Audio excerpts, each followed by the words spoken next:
Hello friends, back to my channel রাজমুঠু ব্লগে স্বাগত জানিয়ে তোমাদের কাছে নতুন একটা ভিডিও নিয়ে আবার আমি চলে এসেছি। আজকে আমি বানিয়েছি ড্রাই ফ্রুটসের লাড্ডু। তো এই ঠান্ডার সময় ড্রাই ফ্রুটসের লাড্ডু খেলে কিন্তু শরীরের জন্য খুবই উপকার। তো আর বিশেষ আর একটা কারণ, বাচ্চারা ড্রাই ফ্রুটস খেতে বিরক্তি বোধ করে, খেতে চায় না, নানা রকম অজুহাত দেখায়। কিন্তু এইভাবে যদি ড্রাই ফ্রুটের লাড্ডু বানিয়ে দাও তো ওরা একদম চেয়ে চেয়ে খাবে, বলবে আবার একটা দাও। তো চলো কিভাবে বানিয়েছি সম্পূর্ণ ভিডিওটা দেখতে থাকো। দেখো বন্ধুরা, লাড্ডুটা বানানোর জন্য আমি এখানে কিছু আমন্ড বাদাম নিয়ে নিয়েছি, আখরোট নিয়ে নিয়েছি, কাজু বাদাম নিয়ে নিয়েছি, আর নিয়েছি কিশমিশ, আর আর দেবো এর মধ্যে খেজুর। তো আগেই বলে দিই, আমি কিন্তু এই যে লাড্ডুটা বানিয়েছি একটু চিনি বা গুড় কিছুই ইউজ করিনি। তো বুঝতেই পারছো চিনি বা গুড় কিছুই যেহেতু ইউজ করিনি, তো তার ফলে লাড্ডুটা কত ভালো হবে আর কত উপকার হবে। তো একমাত্র ওই যে আমি দেবো এখানে খেজুরটা, ওই খেজুরের মিষ্টিটা যতটা থাকবে ওই মিষ্টিতেই মিষ্টি হয়ে যাবে। তো এখানে তোমরা সানফ্লাওয়ার সিড দিতে পারো, আর পামকিন সিডস দিতে পারো, তারপর তিল, সাদা তিল যে হয় তাকে দিতে পারো। আমি ওগুলো আমার বাড়িতে ছিল না, আমি দিই না। তো তোমরা পারলে ওগুলো দিও, যেমন মাখনা দিতে পারো। তো আরও অনেক কিছু দিয়েই বানানো যায়। আমি আমার ঘরে থাকা কিছু উপকরণ দিয়েই আমি ড্রাই ফ্রুটসটা লাড্ডুটা বানালাম। তো এখানে দেখো কড়াইয়ের মধ্যে একটু ঘি দিয়ে দিলাম। ঘিয়ে ভালো করে আমি এই বাদামগুলোকে প্রথমে ভেজে নেব। বাদামগুলো একটু লাল লাল হয়ে গেলে এরপর আমি দিয়ে দেবো আখরোটগুলো এর মধ্যে দিয়ে বেশ ভালো করে একটু নাড়াচাড়া করে নেব। ঘিয়ের পরিমাণটা একটু বেশিই দেবে, তার কারণ সব উপকরণগুলো আমি একসাথে ভাজছি, তো সেই হিসাবে ঘিটা দিও। আর তোমরা কম দিয়ে করলেও কম দিয়ে করতে পারো। যারা ঘি ভালোবাসো না তারা একদম হালকা একটু দিলেই চলবে, আর যারা ভালোবাসো তারা দিতে পারো, ক্ষতি নেই। তো যাই হোক, তো এর মধ্যে দেখো আখরোটটা দিয়েও আমি ভালো করে নাড়াচাড়া করে নিলাম। তারপর এর মধ্যে দিয়ে দেবো যে কাজুগুলো ছিল, কাজুগুলোও আমি দিয়ে দেবো। কাজুগুলোকেও বেশ ভালো করে নাড়াচাড়া করে এর মধ্যে মিশিয়ে নিয়ে ভেজে নেব। কাজুগুলোও ভালো করে নাড়াচাড়া করে মিশিয়ে নিয়ে ভেজে নিয়ে এর মধ্যে আমি দিয়ে দেবো যে কিশমিশগুলো ছিল, সেই কিশমিশগুলো আমি এর মধ্যে দিয়ে দেবো।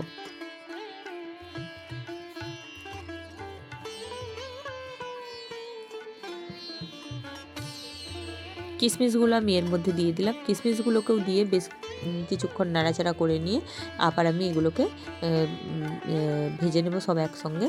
তো ভেজে নিয়ে আমি এটাকে কিন্তু নামিয়ে ঠান্ডা করতে দেবো।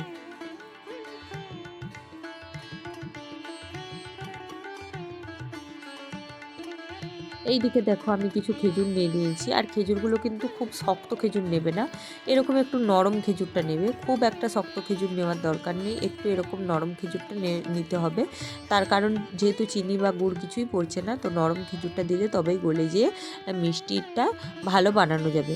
তো দেখো খেজুর থেকে সমস্ত বিচেগুলো বার করে আমি ফেলে দিলাম, দিয়ে খেজুরগুলোকে নিয়ে নিলাম। তারপর এদিকে আমি কি করেছি, যে ড্রাই ফ্রুটসগুলো নেড়েছিলাম, সেই নাড়া ড্রাই ফ্রুটসগুলোকে নামিয়ে রেখে দিয়েছিলাম। ঠান্ডা হয়ে যাওয়ার পর মিক্সিতে আমি একটু গুঁড়ো করে নিয়েছি। তো তোমরা চাইলে এতটা গুঁড়ো করার দরকার নেই, একটু আধ ভাঙা করে রেখে দিলেও হবে। আমি একটু বেশি গুঁড়ো করে নিয়েছি। তোমরা চাইলে এটা আধ ভাঙা করলেও চলবে, কোনো অসুবিধা নেই। তোমরা তোমাদের মতো করো। আমি এটা পুরো গুঁড়ো করে নিয়েছি। আর এদিকে দেখো খেজুরটাও একটুখানি জাস্ট দিয়েছিলাম মিক্সিতে, কিন্তু সেরকমভাবে ঘোরানো গেল না, যতটা পেরেছি ঘুরিয়ে নিয়েছি। তারপর আমি এখানে ওই কড়াইয়ের মধ্যে আবার একটু ঘি দিয়ে আমি ওই গুঁড়োটা দিয়ে দেব। দিয়ে বেশ কিছুক্ষণ এটাকে একটু নাড়তে থাকবো। ব্যাস একটু নাড়তে নাড়তেই এর মধ্যে আমি দিয়ে দেব যে খেজুরটা ছাড়িয়ে রেখেছিলাম, ওই ছাড়ানো খেজুরটা আমি এর মধ্যে দিয়ে দেব। দেখো আমি চারিধার দিয়ে কিন্তু ড্রাই ফ্রুটগুলো চারিদিকে করে মাঝখানে আমি খেজুরটা দিলাম। জাস্ট একটু খেজুরটা গলে গলে আসবে, তারপরে আমি এটাকে মিশিয়ে নেবো এর সাথে। তো এইভাবে ভালো করে আমি এর সাথে আমি এগুলোকে মিশিয়ে নেব। মিশিয়ে নিয়ে এটাকে আমি নামিয়ে নেব।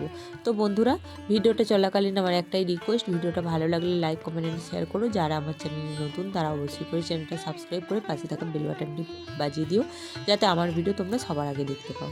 দেখো বন্ধুরা, ওগুলো আমি নামিয়ে নিয়ে ভালো করে হাত দিয়ে মেখে নিচ্ছি। যেহেতু খেজুরটা খুব ভালো করে মিশে না, তাই আমি হাতে করে এটা মিশিয়ে দিচ্ছি।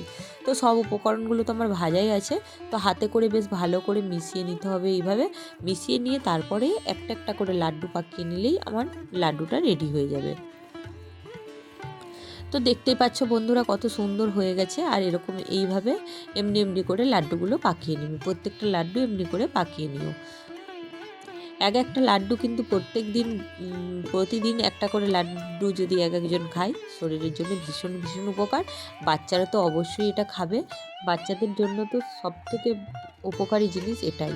তো বাচ্চারা তো ড্রাই ফ্রুট খেতেই চায় না।